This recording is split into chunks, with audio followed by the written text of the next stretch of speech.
इनके लबे रंगी की निछावर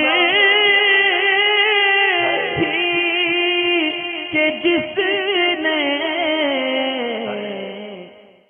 सुनैना खातून है कोलकाता से, पूछती हैं कि इनकी भाभी ने और इनकी वालिदा ने मुर्गी ख़रीदी और बस भाभी ने ख़रीदी और उनका काम ख़त्म। ये इन्होंने मुर्गी दे दी इनकी अम्मी को और इनकी अम्मी ने उस मुर्गी को पाला और अब दिए मुर्गी ने अंडे। तो ये कहती हैं कि इस अंडों पर किसका हक़ है। भाभी अपना हक़ बताती होंगी और इनकी वालिदा कहती हैं कि हमने पाली है तो ये अंडे जो है वो हमारे हैं क्योंकि हमने इनको पाला, इनकी देखभाल करी है। तो असल में वो अंडों का मालिक कौन होगा। तो ऐसी सूरत में ना कि जैसे अगर किसी ने बकरी दी किसी को पालने के लिए और यानी शिरकत करने के लिए कि भाई आप इसको पालें, इसके पैसे वगैरह आप खिलाने पिलाने के होंगे वो देंगे, तो असल में जो है ना उसका बच्चे का मालिक भी वही होता है कि जो असल जानवर का मालिक है।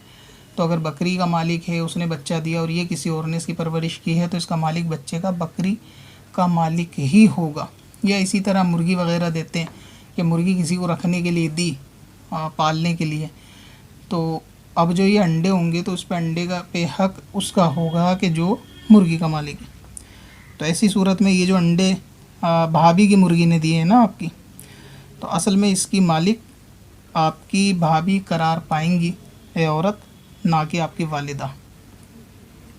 हाँ, अगर भाभी अंडे बनाकर आपको खिलाना चाहें या आपको देना चाहें अपनी मर्ज़ी से अपनी खुशी से और आपका इसमें मुतालबा नहीं है, कोई शर्त वगैरह इसमें तय नहीं है, तो इसमें एक अगर अपनी खुशी से खिलाएं तो फिर इसमें कोई हर्ज नहीं है। भाभी अगर उन अंडों को चाहे पका के दें या कच्चा या आमलेट वगैरह आपको खाने में शामिल कर लें तो ये ऐसा हो सकता है, जबकि इसमें मालिक की इजाज़त हो कि ठीक है ये अंडे आप खा लो, या वो ख़ुद दे दें कि भाई आप रख लो या बच्चे को दे दें आपके घर में, तो ठीक है। वरना असल मालिक का सवाल है तो मालिक जो है वही होगा जो मुर्गियों का मालिक है।